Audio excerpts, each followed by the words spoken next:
नमस्कार दोस्तों, स्वागत है लाइव एंड स्टडी में। मैं हूं सुनील राय। आज हम लोग पढ़ेंगे भक्ति आंदोलन के बारे में। देखिए, भक्ति आंदोलन मध्यकालीन भारत का सांस्कृतिक इतिहास में एक बहुत ही महत्वपूर्ण पड़ाव के रूप में आया था। इस काल में सामाजिक आर्थिक सुधारों की साथ समाज विभिन्न तरह से भगवान की भक्ति पूजा प्रसार करने में लगा हुआ था।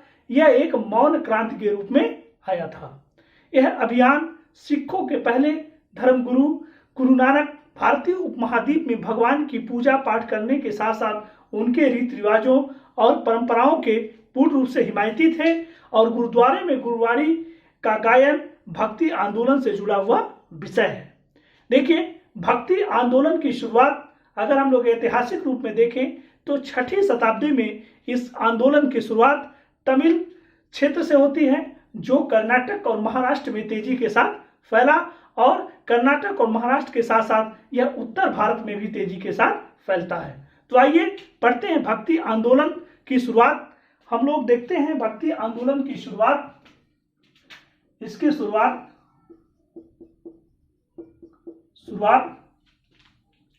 6ठी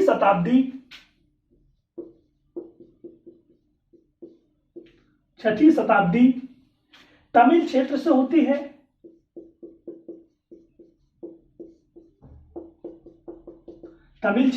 है। अगर आपसे सवाल पूछे कि भक्ति आंदोलन की शुरुआत कहां से होती है तो तमिल क्षेत्र से होती है और किस शताब्दी में होती है तो ये 6ठी शताब्दी में होती है। और ध्यान रखिए, जब ये 6ठी शताब्दी में तमिलनाडु क्षेत्र से होता है तो धीरे धीरे यह कर्नाटक और महाराष्ट्र में अपना प्रसार करता है। कर्नाटक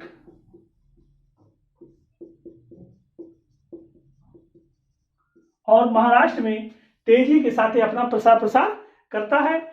आइए अब इसका भौगोलिक विस्तार के रूप में इसका अध्ययन करते हैं। अगर हम भौगोलिक दृष्टि से देखें तो यह दो रूपों में विभाजित होता है। पहला दक्षिण भारत, दूसरा उत्तर भारत। पहला है दक्षिण भारत। दक्षिण भारत में भक्ति आंदोलन, दक्षिण भारत में भक्ति आंदोलन। देखिए, दक्षिण भारत में भक्ति आंदोलन की शुरुआत अलवार संतों द्वारा किया जाता है और नयनार संतों द्वारा किया जाता है। दो प्रमुख संत हैं जो इसके लिए सबसे ज्यादा योगदान देते हैं, वह हैं अलवार संत और नयनार संत। दो प्रमुख संतों का योगदान है। पहला अलवार संत, दूसरे हैं नयनार संत। अब देखिए, अलवार संत जो थे यह मूल रूप से वैष्णव संत या वैष्णव धर्म को मानने वाले संत थे। यह वैष्णव संत थे। और ध्यान रखिएगा, ये वैष्णव संत 12 अलवार संत मिलकर के दक्षिण भारत में भक्ति आंदोलन का प्रारंभ करते हैं। यह 12 अलवार संतों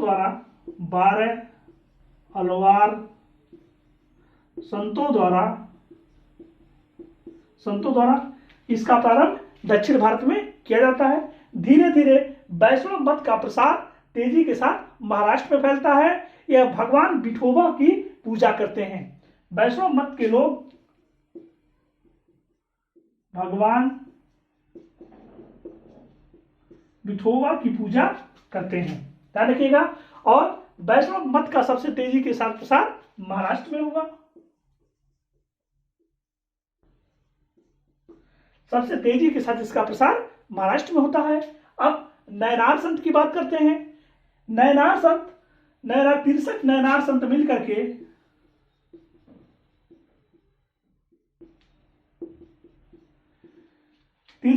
संत मिलकर के भक्ति आंदोलन की शुरुआत तमिलनाडु में करते हैं, दक्षिण भारत में करते हैं। और ध्यान रखिएगा, ये जो नयनार संत थे यह शैव संत थे, ये शैव धर्म को मानने वाले थे। यह शैव संत थे।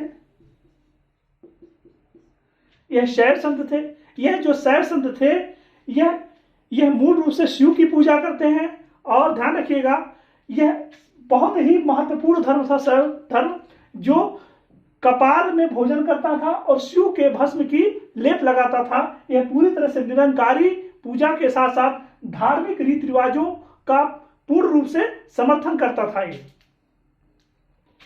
एक अपार शैव संत थे जिन्होंने पल्लव राजा महेंद्र वर्मन को शैव धर्म स्वीकार करवाया था। अपार नामक शैव संत ने पल्लव राजा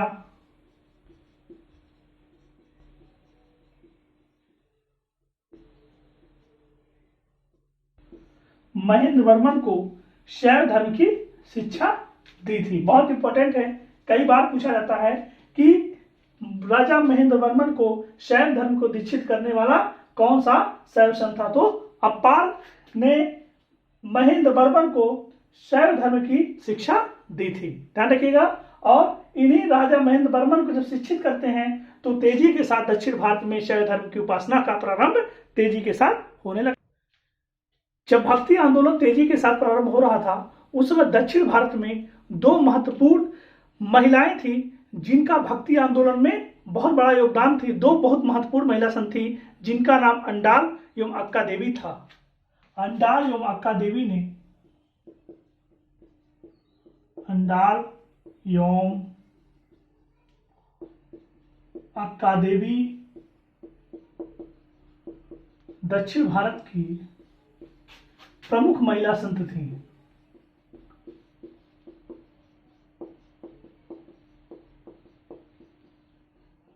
प्रमुख महिला संत थी अंडाल एवं अक्का देवी दक्षिण भारत की प्रमुख महिला संत थी। अब सवाल उठता है, दक्षिण भारत में हो गया, अब सवाल उठता है उत्तर भारत में भक्ति आंदोलन का प्रसार कैसे हुआ। देखिए, उत्तर भारत में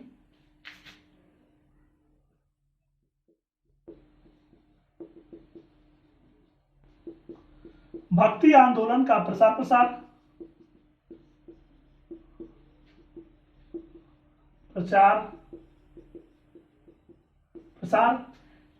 देखिए, उत्तर भारत में भक्ति आंदोलन का प्रसार अगर आप देखें तो 13वीं से 17वीं शताब्दी के मध्य होता है। 13वीं से 17वीं शताब्दी के मध्य 13वीं से 17वीं शताब्दी के मध्य उत्तर भारत में भक्ति आंदोलन का प्रसार शुरू होता है। यह दो रूपों में विभाजित होता है। पहला सगुण भक्ति धारा, दूसरा निर्गुण भक्ति धारा। निर्गुण भक्ति धारा या भक्ति शाखा जो भी कह लीजिए, दो रूपों में इसका विभाजन होता है। अब देखिए, सगुण भक्ति धारा में मतलब जो साक्षात मूर्ति की पूजा करते थे, ईश्वर को साक्षात मानता या मूर्ति के रूप में मानते थे, वो लोग सगुण भक्ति धारा के थे। और निर्गुण भक्ति धारा के जो ईश्वर को निराकार रूप में मानते थे, वो लोग निर्गुण भक्ति धारा के उपासक थे। तो सगुण भक्ति धारा में प्रमुख रूप से तुलसी, नाभादास, बल्लभाचार्य, चैतन्य महाप्रभु, सूरदास और मीराबाई जैसी प्रमुख संत थे। इसके प्रमुख संत तुलसी, मीराबाई, नाभादास,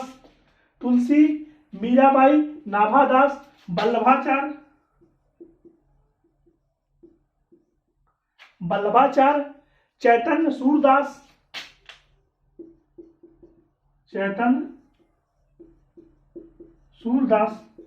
आदि संत सगुण भक्ति धारा को मानने वाले प्रमुख संत थे। ध्यान रखिएगा, आपसे सवाल पूछता है कौन सगुण भक्ति धारा के संत हैं, तो सगुण भक्ति धारा के तुलसी, मीराबाई, नाभादास, बल्लभाचार्य, चैतन्य और सूरदास प्रमुख संत थे।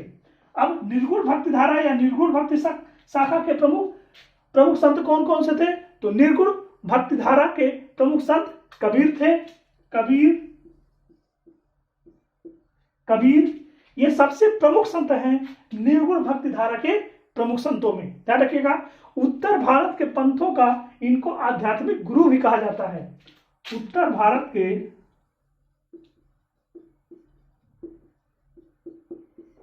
पंथों का आध्यात्मिक गुरु कबीर को कहा जाता है। बहुत ही महत्वपूर्ण, ध्यान रखिएगा। अगर इसकी शुरुआत देखा जाए मूल रूप से तो इनके गुरु रामानंद ने किया था और कबीर ने उसको आगे बढ़ाया, लेकिन कबीर इतना तेजी के साथ इसको आगे बढ़ाते हैं कि इनको उत्तर भारत में पंथों का प्रमुख आध्यात्मिक गुरु के रूप में घोषित किया जाता है। अब बंगाल में भक्ति आंदोलन का प्रसार प्रसार कैसे हुआ? देखिए, बंगाल में भक्ति आंदोलन का प्रसार प्रसार कृष्ण भक्त के रूप में हुआ है। देखिए, बंगाल में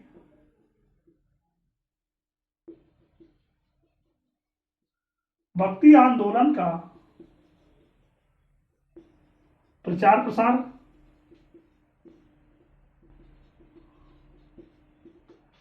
कृष्ण की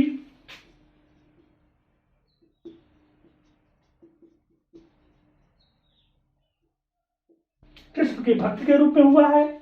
और इनके जो दो प्रमुख संत थे जो बंगाल में भक्ति आंदोलन के प्रसार प्रसार के लिए उत्तरदायी थे, इनका नाम था विद्यापति ठाकुर और चंडीदास। दो प्रमुख संत थे, पहला विद्यापति ठाकुर और दूसरे थे चंडीदास। बहुत ही महत्वपूर्ण है ये विद्यापति ठाकुर और चंडीदास। ये बंगाल में भक्ति आंदोलन के प्रमुख जनक माने जाते हैं, जो ये बहुत ही महत्वपूर्ण पॉइंट है। आइए देखते हैं आगे इसके। एक बहुत ही महत्वपूर्ण संत थे जिनका नाम था शंकराचार्य। शंकराचार्य के अद्वैतवाद का सिद्धांत दिया था। शंकराचार्य ने अद्वैतवाद का सिद्धांत दिया था, जिसके विरोध में दक्षिण में वैष्णव संतों द्वारा 4 मतों की स्थापना की गई थी। शंकराचार्य के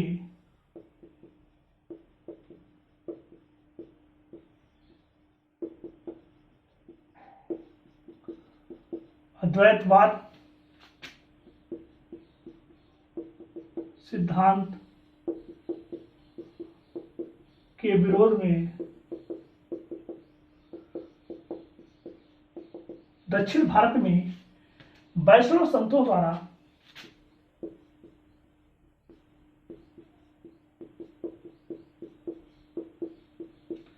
वैष्णव संतों द्वारा 4 मतों की स्थापना की गई। 4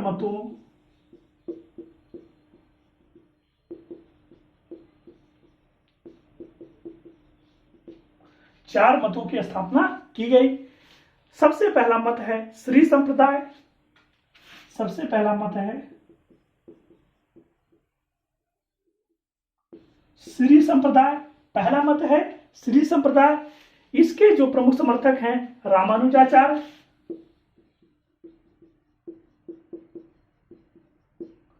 इसके प्रमुख समर्थक हैं रामानुजाचार्य, और ये विशिष्ट द्वैतावाद के सिद्धांत का प्रतिपादन करते हैं।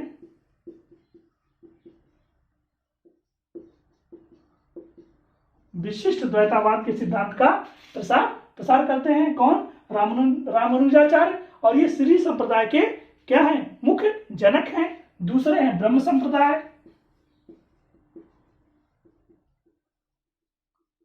दूसरे हैं ब्रह्म संप्रदाय। ब्रह्म संप्रदाय के जनक हैं माधवाचार्य।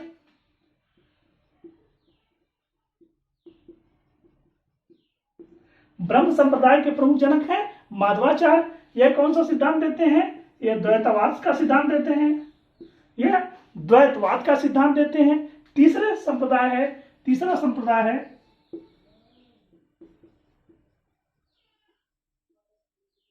रुद्र संप्रदाय। रुद्र संप्रदाय के प्रमुख समर्थक हैं विष्णु स्वामी।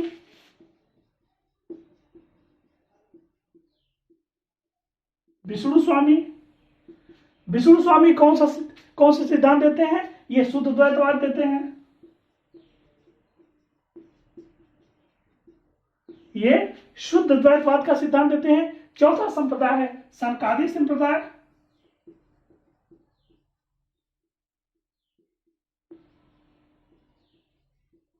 चौथा संप्रदाय है सनकादि संप्रदाय। इसके प्रमुख समर्थक हैं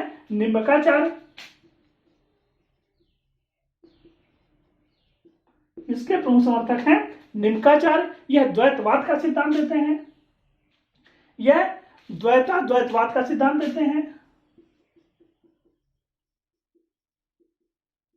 यह द्वैतवाद का सिद्धांत देते हैं। देखिए चार प्रमुख संत हैं, चार प्रमुख संप्रदाय है, और ध्यान रखिएगा ये चार प्रमुख इसके समर्थक हैं। पहले हैं श्री संप्रदाय के समर्थक रामानुजाचार्य। ये कौन सा सिद्धांत देते हैं? विशिष्ट द्वैतवाद का सिद्धांत देते हैं। दूसरे हैं ब्रह्म संप्रदाय के समर्थक माधवाचार्य हैं। माधवाचार्य कौन सा सिद्धांत देते हैं? द्वैतवाद का सिद्धांत देते हैं। तीसरा संप्रदाय है रुद्र संप्रदाय के प्रमुख समर्थक है विष्णु स्वामी। ये कौन सा सिद्धांत देते हैं? शुद्ध द्वैतवाद का सिद्धांत देते हैं। चौथे संप्रदाय है संकादी संप्रदाय के प्रमुख जनक कौन है? निम्काचार्य कौन सा सिद्धांत देते हैं? द्वैतवाद का सिद्धांत देते हैं। थैंक यू दोस्तों।